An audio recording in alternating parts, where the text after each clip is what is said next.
پھر فارم 47 دو بنائے ہوئے ہیں، ایک 9 کو ایک 10 کو، اور دونوں مختلف ہیں، دونوں میں ووٹ مختلف ہیں ہر کینڈیڈیٹ کے۔ 34 کینڈیڈیٹ ہیں جس میں سوائے ایک کے 33 کینڈیڈیٹس کے اس میں ووٹ مختلف ہیں۔ وہ سارا رزلٹ میں نے ان کو سارا ریکارڈ دے دیا۔ پھر کیا کرتے ہیں کہ اگلے دن 11 تاریخ کو یہ ہوتا ہے جناب، کنسولیڈیشن کے لیے نوٹس آتا ہے فارم 48 بنانے کے لیے۔ میں یہاں 10 کو پٹیشن کرتا ہوں، 11 کو الیکشن کمیشن روک دیتا ہے پروسیس آف کنسولیڈیشن کو۔ ہم 11:30 بجے، 10:30 بجے یہاں صبح، ہم 11:30 بجے وہاں چلے جاتے ہیں آر او کے پاس۔ ریٹرننگ افسر مجھے لکھ کے دیتا ہے کہ further consolidation process is postponed. جب وہ لکھ کے دیتا ہے وہ باہر پیسٹ کرتا ہے، باہر لگاتا ہے، اور اندر جب ہم جاتے ہیں تو تمام جو ہمارے تھے کینڈیڈیٹس اور ان کے نمائندے وہ اندر موجود ہیں، طارق فضل سمیت، وہ ہمیں لکھ کے دیتا ہے، ان کو بھی دیتا ہے، ہمیں بھی دیتا ہے۔ بعد میں کیا کرتا ہے جناب، جب ہم چلے جاتے ہیں تو گھنٹے بعد طارق فضل کو بلاتا ہے، وہ سارا ریکارڈ ٹیمپر کرتا ہے۔ جب ہمیں پتہ چلتا ہے ہم جاتے ہیں تو ہمیں اندر جانے کی اجازت نہیں ہوتی، بلکہ ہم جب واپس جانے لگتے ہیں تو ہماری گاڑیوں پہ ان کے گنڈے طارق فضل کے حملہ کر دیتے ہیں۔ اس کی ہم نے ایف آئی آر کٹانے کی درخواست دی، لیکن گول مول ایف آئی آر کٹی، ہماری گاڑی وکلا کے گاڑیوں کے شیشے توڑ دیے، کیونکہ غنڈہ گردی ان کا مقصد ہے اور کچھ ہے ہی نہیں۔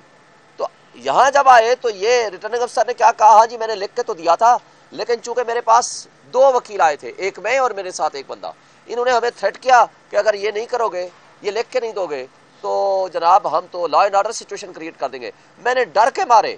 کیا لکھتے ہیں، میں نے بلیک میل ہو کے ڈر کے مارے میں نے لکھ کے دے دیا، لیکن میں کنسولیڈیشن مکمل کر چکا تھا۔ میں اس کی درخواست اپلیکیشن دیتا ہوں یہاں الیکشن کمیشن کو کہ یہ پیچھے ٹیمپرنگ کر رہا ہے طارق فضل اور ریٹرننگ افسر، لہٰذا ان کے خلاف ایکشن لیں۔ وہ اس پہ فوری طور پر آرڈر کرتے ہیں، یہ سارے آرڈر میں نے آج الیکشن کمیشن کو دے دیے۔ اب سوال یہ پیدا ہوتا ہے کہ میں نے ان کو کہا جج صاحبان کو کہ اگر زیادہ طاقتور جو اصل طاقت والے ہیں وہ اگر ان کے پاس چلے جائیں تو پھر اس کا مطلب ہے جو چاہے ان سے کرا لیں، اور اگر میں ان سے یہ لکھوا سکتا تھا زبردستی، 2 بندے، صرف 2 بندوں کا کہا، تو میں ان سے پھر فارم 47 48 بھی لے لیتا، پھر تو مجھے کچھ اور کرنے کی ضرورت ہی نہ ہوتی۔ پھر ایک سوال میں نے کیا کہ اس کا مطلب ہے کہ اس ریٹرننگ افسر سے کوئی کام کرانے کے لیے طاقت کا استعمال ضروری ہے، یعنی طاقت لے کر آپ چلے جائیں، زور زبردستی کرائیں تو اس سے جو چاہے آپ کرا لیں۔ تو اگر یہ کریکٹر ہے اس طرح کے ریٹرننگ افسر کا، تو سپریم کورٹ نے اس طرح کے ریٹرننگ افسر کو کہا کہ جناب یہ تو بڑے فرشتے ہیں، ان کے ذریعے ہوگا، ججز کے ذریعے نہیں ہوگا۔ تو یہ سارا ڈرامہ فراڈ انشاءاللہ تعالی ختم ہو جائے گا، مجھے نظر آ رہا ہے اللہ کے حکم سے انشاءاللہ یہ جو کچھ ہوا ہے سارا فراڈ ہوا ہے، ڈرامہ ہوا ہے، کرپشن ہوئی ہے، یہ سارا غلط ہے۔ اب ایک بات اور کہی جاتی ہے آج کل، جناب آپ ان سیاسی جماعتوں سے آپ بات کریں حکومت بنانے کے لیے، میں یہ کہتا ہوں کہ جو ڈاکو ہے جس نے ڈاکہ زنی کی ہے، کیونکہ کچے کے ڈاکو تو آپ کو پتہ ہے بڑے غیرت مند ہوتے ہیں نا، وہ منہ چھپاتے ہیں، جا کر جنگلوں میں پھرتے ہیں۔ آج کل جو پکے کے ڈاکو ہیں، جو کٹ پتلی اپنے آپ کو ایم این اے کہتے ہیں، وہ سریعام پھرتے ہیں، نہ صرف سریعام پھرتے ہیں بلکہ اس ڈاکہ زنی جو عوام کے مینڈیٹ، کروڑوں لوگوں کے حقوق پہ ڈاکہ ڈال کے وہ یہ کہتے ہیں پکے کے ڈاکو دمال ڈالتے ہیں کہ جی ہم تو جیت چکے ہیں، اور ہم جائیں ان ڈاکوؤں کو کہیں ڈاکو بھائی مہربانی کرو ہمیں بھی یہ 2-4 سیٹیں ہمیں دے دو خیرات کے طور پر۔ میں ان سے سوال کرتا ہوں جو یہ ہم سے پوچھتے ہیں کہ آپ ان کے ساتھ بیٹھ کے بات چیت کیوں نہیں کرتے، حکومت کیوں نہیں بناتے، کیا ڈاکوؤں سے بات کرنا، کیا یہ لیجٹیمیسی عوام کے مینڈیٹ پہ جس نے ڈاکہ ڈالا ہو تو ان کو لیجٹیمائٹ کرنے کے مترادف نہیں ہے، یعنی ان کو تسلیم کرنے کا مترادف ہے جو تم نے ڈاکہ ڈالا ہے درست ہے، لہٰذا ڈاکے کے مال میں سے تھوڑا سا ہمیں بھی دے دو۔ تو لہٰذا یہی وجہ ہے کہ ہم ان ڈاکوؤں سے بات نہیں کریں گے، اور آپ کو پتا ہے کہ ملک کی جو سچویشن ہے بہت بدترین حالات میں ہو چکی ہے، اور وہ بدترین حالات اگلے مہینے کے بعد اس سے مزید بڑھ جائیں گے۔ آئی ایم ایف سے جب ہمارے مذاکرات ہوئے تھے، عمران خان کے ساتھ مذاکرات ہوئے تھے، کل ہماری میٹنگ ہوئی ہے خان صاحب کے ساتھ، انہوں نے اس کا تذکرہ کیا کہ ہم نے مذاکرات میں یہ شرط رکھی تھی کہ ہم اس کو سپورٹ کریں گے،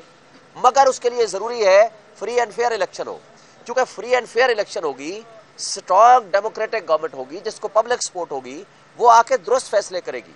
وہ یہ جو $18 بلین سالانہ، آپ کو ایک بات پتا ہونی چاہیے، $18 بلین سالانہ یہ اشرافیہ جس کو بدماشیہ کہیں تو وہ درست ہوگا، وہ مفت برات لے رہا ہے۔ اگر وہ برات آدھی کر دی جائیں تو آپ کو $5 کا بجلی کا یونٹ پڑے گا جو آج $70 پہ چلا گیا ہے۔ جو آج آپ کی مہنگائی کی صورتحال ہے، یہ اس کو آپ 50% ڈاؤن پہ لے آئیں گے۔ لیکن خان صاحب کہہ رہے تھے کہ وہ گورنمنٹ یہ کام کر سکتی ہے جس کو پبلک سپورٹ ہو، وہ برات کم کرے گی، وہ بڑے لوگوں کی برات کم کرے گی، کیونکہ غریب آدمی کے اوپر یہ بوجھ نہیں ڈالنا چاہیے۔ انہوں نے کیا کرنا ہے اگلے مہینے؟ اگر یہ ان ڈاکوں کی حکومت آ گئی تو انہوں نے کرنا یہ ہے کہ بجلی کے بل پھر بڑھانے، گیس کے بل پھر بڑھانے، انہوں نے عام آدمی کے اوپر جبر اور ظلم کرنا ہے، اور اس کے نتیجے میں جو مہنگائی آئے گی وہ ناقابل برداشت ہوگی، اس کے نتیجے میں جو بے روزگاری آئے گی وہ ناقابل برداشت ہوگی۔ تو لہٰذا اس طرح کے نیگوسیشنز کو ہم سپورٹ نہیں کریں گے، ہم سپورٹ کریں گے جو اشرافیہ کی برآت کم کرے۔ ہم یہ کہتے ہیں کہ اس کے لیے ضروری ہے کہ جس کا جو حق ہے اس کو حق حکمرانی ملنا چاہیے۔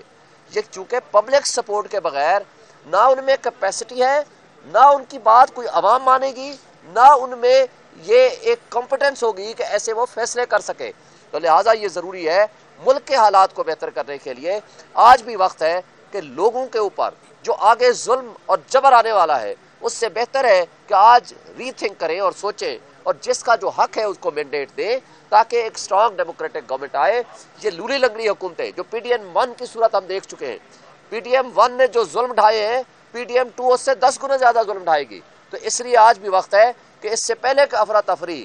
بد عہدی اور بد دلی اور مایوسی پھیلے اور لوگوں کے اوپر مزید ظلم ہو، ہم وقت سے پہلے کہہ رہے ہیں کہ ہمارے حقوق پہ جو ڈاکہ ڈالا ہے وہ واپس کرو تاکہ ایک لیجٹیمیٹ گورنمنٹ بنے۔ آج تو پوری دنیا چیخ اٹھی ہے،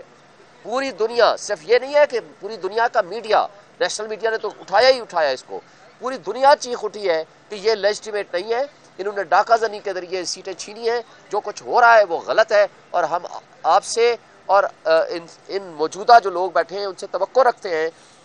کہ وہ اپنی غلطیوں کو نہ دہرائیں اور حق سچ کا ساتھ دیں، اور انشاءاللہ تعالی ہماری democratic elected government, strong democratic government آئے گی تو لوگوں کے مسائل حل کرے گی۔ سر، آپ نے نتائج چیلنج کیے، تمام تو ثبوتوں کے ساتھ آپ آج پیش ہوئے، الیکشن کمیشن کی باڈی لینگویج آپ کے ساتھ کیا تھی، اور اگر آپ کو انصاف نہیں ملتا تو آپ کا اگلا لائحہ عمل کیا ہوگا؟ ہمیں امید ہے کہ ہمیں انصاف ملے گا، اس لیے کہ فارم 45 جو صرف میرے ساتھ نہیں، میرے ساتھ یہ حافظ خاور اخلاص صاحب ٹی ایل پی کے کھڑے ہیں، ان کے پاس بھی وہی ہیں، مصطفیٰ نواز کھوکر کے بتائے ان کے بھی وہی ہیں، ہم نے ان کو جماعت اسلامی کے بتایا ان کے پاس بھی وہی ہیں، ہم نے طارق فضل کو کہا تو لے آنا، آپ نے سوال کیا تھا ابھی نکلے گا ان سے پوچھ لینا، آپ اپنے فارم 45 لے آؤ تاکہ کمپیریزن ہو جائے۔ ہم نے تو اپنا پورا بک بنا کے دے دی ہے، لیکن ان کے پاس کوئی ایسی چیز ثبوت نہیں ہے۔ ہم امید رکھتے ہیں کہ انشاءاللہ انصاف ہوگا۔